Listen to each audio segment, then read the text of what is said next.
In 90 AD, a Greek physician named Dioscorides documented a plant with sticky roots in a text called Materia Medica. For 1500 years, that text remained Europe's primary medical reference. For all those centuries, this one plant was prescribed for broken bones. The Greeks called it symphyton. Its name meant to make grow together. The Romans proved it worked. Pliny the Elder boiled the roots into a paste and used it to stick pieces of meat together. The adhesive held. For 2,000 years, Europeans called this plant knit bone.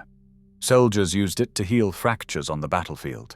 In 2010, randomized clinical trials proved it reduced pain 95% faster than placebo. Then the Food and Drug Administration banned it. Not because it failed, because it worked too well and it cost nothing. Welcome to Silenced Seeds. Before we break this silence, if these stories matter to you, the best way to preserve this wisdom is simple. Subscribe, hit the bell, and share these seeds with those who need to remember what we forgot. The record opens in ancient Rome, 1st century AD. Pliny the Elder is documenting every medicinal plant in the known world for his Encyclopedia Naturalis Historia. In Book 26, he writes about a plant used for bruises, sprains, and wounds that heal badly. He describes boiling the roots into a paste so powerful it could bind severed flesh. 500 years later, the knowledge spread across Europe. Monastery gardens cultivated it alongside feverfew and chamomile. By the Middle Ages, every village healer knew its name. In Germany, they called it Behenwell. Behen meant bone. Well meant to grow together. In England, they called it bruisewort and blackwort. In every language, the name pointed to the same truth. This plant healed what was broken. Nicholas Culpeper, the 17th century herbalist who wanted medicine available to the poor, wrote about it in The English Physician. He stated that it was so powerful to consolidate and knit together that it could heal inward wounds and bruises, outward wounds and sores, broken bones, inflammation, gout, and pained joints. That was 1656. 350 years later, clinical trials would prove him right. This is Comfrey, Symphyton officinale, the plant whose very name means to unite. And the science confirms what healers knew for millennia. In 2010, researchers at the German Sport University in Cologne conducted a double-blind, placebo-controlled clinical trial on 120 patients with acute back pain. Half received a cream containing comfrey root extract. Half received placebo. The results were published in the British Journal of Sports Medicine. Pain intensity on active movement decreased 95% in the Comfrey group. In the placebo group, it decreased 38%. The Comfrey cream worked 2.5 times better than doing nothing. Within 1 hour of application, pain had already dropped 33%. The effect was almost immediate. In 2007, another randomized trial tested Comfrey on 220 patients with painful osteoarthritis of the knee. The Comfrey group showed 55% reduction in pain and stiffness. The placebo group showed 11%. Comfrey worked 5 times better than placebo for degenerative joint disease. And it was not just equal to pharmaceutical drugs. A clinical trial comparing comfrey root extract to diclofenac gel, one of the most commonly prescribed topical anti-inflammatory drugs, found that comfrey outperformed the pharmaceutical. Pain on pressure dropped 81% with comfrey versus 75% with diclofenac. Ankle swelling decreased 80% versus 69%. Both patients and physicians rated comfrey significantly more effective. The active compounds include allantoin, which stimulates cell proliferation and accelerates wound healing, and rosmarinic acid, a powerful anti-inflammatory that inhibits the same enzymes as ibuprofen. The German Commission E officially approved Comfrey root for treating bruises, sprains, and muscle pain. So what happened? Why is a plant with 2,000 years of documented use and multiple randomized clinical trials not in every medicine cabinet in America? On July 6, 2001, the FDA issued an advisory recommending that manufacturers remove Comfrey products from the market. The reason was pyrrolizidine alkaloids, compounds found in the roots that can cause liver damage when ingested in large quantities over long periods. The FDA cited cases of hepatic veno-occlusive disease in people who had consumed Comfrey internally as pills, teas, or dietary supplements.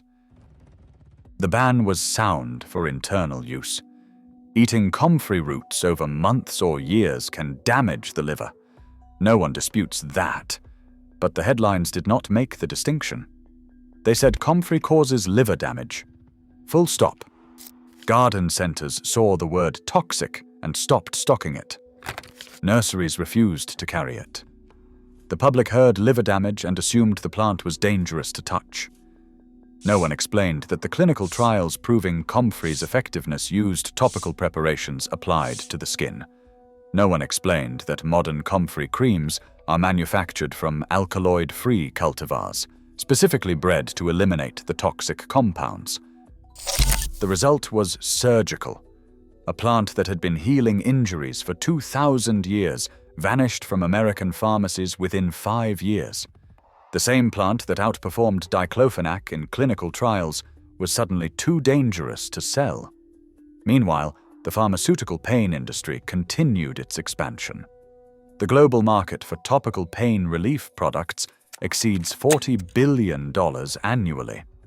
Diclofenac gel, the drug Comfrey outperformed, generates billions in annual sales. And the opioid crisis was just beginning. In 2001, the same year the FDA banned Comfrey supplements, opioid prescriptions in America were climbing toward their peak. Doctors were writing hundreds of millions of prescriptions for drugs that would kill tens of thousands of people annually. The pharmaceutical industry was about to unleash the deadliest drug epidemic in American history. And a plant that could reduce pain 95%, that had 0 recorded deaths from topical use, that grew freely in backyard gardens, was declared too dangerous to sell. The timing is worth noting. You cannot patent Comfrey. You cannot genetically modify it to require annual repurchase. You cannot sell expensive prescription pads alongside it. A $40 billion industry does not tolerate competition from something that costs nothing after you plant it once. But Comfrey did not disappear. It survived in the gardens of herbalists who understood the difference between eating a root and applying a salve. It survived in European pharmacies where alkaloid-free preparations remained on shelves. It survived in clinical research that continued to document what ancient healers had always known.